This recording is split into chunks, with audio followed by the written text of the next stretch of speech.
Recently, some set photos of the shooting of Sonic the Hedgehog 2 did the rounds. On it, you can see Sonic's companion Knuckles. This confirms the appearance of the popular character, as there were already some rumors about the echidna last year. One picture even shows Sonic, Tails, and Knuckles at the same time, similar to the shooting of the first Sonic, but his statures. Besides that, a photo proves that actors James Marsden and Tika Sumpter are coming back. Allegedly, there are plans for Aquaman star Jason Momoa to take over the dubbing of Knuckles, but this has not yet been officially confirmed. Paramount's Sonic the Hedgehog 2 is set to be released on April 8, 2022.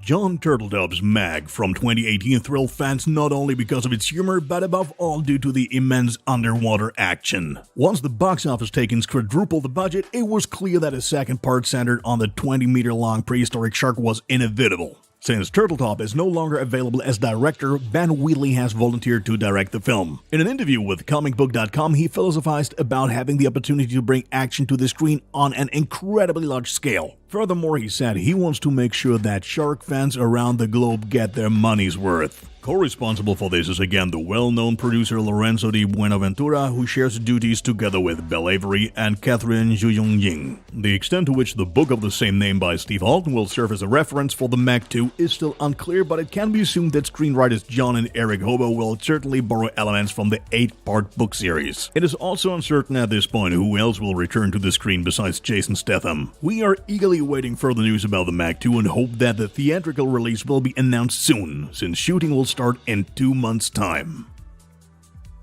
Following the leaking of growing amounts of information about the upcoming MCU adventure Spider-Man No Way Home in recent weeks and months, Doc Ock actor Alfred Molina recently spoke out in an interview with Variety. Unusually, frankly, the meanwhile 67-year-old chatted with the trade magazine about his until then not yet officially confirmed role as Doc Ock and the multiverse in the film. He's going to play the exact same character as in Sam Raimi's Spider-Man 2. Lots of fans will still remember the end when he apparently sacrificed himself in the Hudson River. This is exactly where No Way Home is meant to pick up because, as Molina explains, Doc Ock actually didn't die in this scene, which is why this scene will be resumed in the new film. In order for this to run smoothly, Molina has to be digitally rejuvenated since between Spider-Man 2 and No Way Home, well, they're almost 15 years apart. Another surprising aspect is the importance of his role in the new MCU film, as it's not going to be just a small appearance by any means. On the one hand, we have a Spider-Man whose identity is known to the whole world, and on the other hand, we have a Doc Ock who has to deal with the collapse of the multiverse. Especially the latter would be perfect for an introduction of Doctor Strange, who has already been more or less confirmed. This meeting of different worlds is then of course predestined for the various villains, first and foremost Doc Ock and Electro, who then in turn have to be fought by various Spider-Man. Therefore, Spider-Man No Way Home can be seen as a sequel to Sam Raimi's Spider-Man 2, Mark Webb's The Amazing Spider-Man 2, and John Watts' Spider-Man Far From Home all at once. Plus, rumors are still circulating that Willem Dafoe will appear as Green Goblin and Charlie Cox as Daredevil. If the side Murphy's Multiverse is to be believed, Jon Favreau will also return as Happy Hogan. That's one of the less surprising pieces of news though. After all, by the end of Far From Home, there's plenty to suggest that he and Aunt May are a couple, not to mention that he makes a pretty good surrogate father for Peter Parker. So, what do you think of these recent developments? Are you looking forward to a more central role for Doc Ock, or would you have preferred someone else like the Green Goblin to take the spotlight? Feel free to let us know in the comments. Spider-Man No Way Home will be released in theaters on December 17th, 2021. In June, the shooting of the Mad Max Fury Road prequel around the background story of the young Furiosa will finally start. At a press conference, director George Miller has now revealed how huge the prequel will actually be. The 76-year-old shared a surprise right at the beginning, namely that the blockbuster, like Fury Road, will also be shot in Australia, more precisely in New South Wales. Also present was Gladys Berejiklian, the premier of this Australian state. She informed those present that Mad Max Furiosa will be the biggest production ever shot in Australia. Quite an announcement, after all. Aquaman and Thor Love and Thunder were also shot down under. In turn, this also means that Furiosa will be much bigger than Fury Road, and not just in terms of production. While Fury Road covers a period of 3 days, Furiosa is expected to span several years. Lead actors Anya Taylor-Joy, Yahya Abdul-Mateen II, and Australian-born Chris Hemsworth will provide the perfect atmosphere in front of the camera, while you cannot probably count on an appearance by Fury Road star Tom Hardy. Tom Hardy as Mad Max should not be entirely dismissed, however, since director Miller has planned further appearances with him, though not in Furiosa. The blockbuster with Anya Taylor-Joy is scheduled for release on June 23, 2023.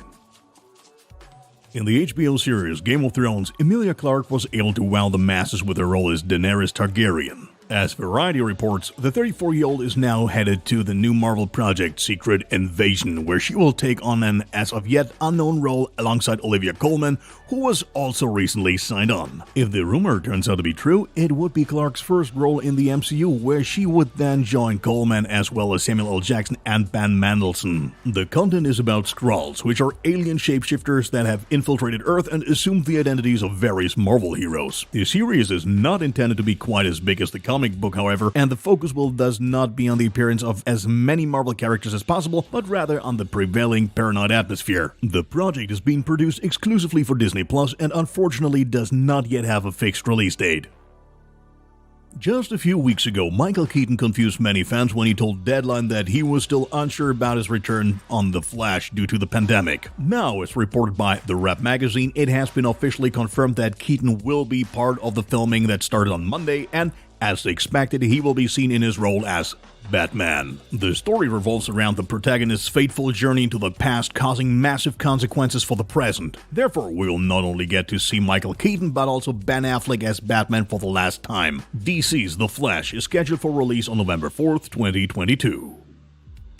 It's no secret that a range of streaming services have benefited from the pandemic. This is in fact also the case for Netflix, which for example got many users through uneventful times just about a year ago with its documentary series Tiger King. In contrast to competitors Amazon Prime, Disney Plus and the like, the almost boundless influx of new customers has now declined drastically, as the first quarterly figures from 2021 show. The formerly almost monopolistic provider was able to gain only 4 million new users, which means it missed its actual target of 10 million new customers in quarter one by far. It is slowly but surely becoming apparent that Netflix will no longer be able to reproduce the record figures from last year and is now being left out in the cold due to the lack of top-class productions. While Disney Plus, for example, scores almost weekly with interesting series and movie content, the Californian company is lagging behind the competition in many respects. By way of comparison, Netflix has just about 208 million users worldwide, while Disney, despite its relatively young streaming service, has already cracked the 100 million user mark. As a result, Netflix forecasts for the summer of 2021 are sobering in its quarterly report, and the company has adjusted its high expectations to just 3.2 million new subscribers in coming weeks and months.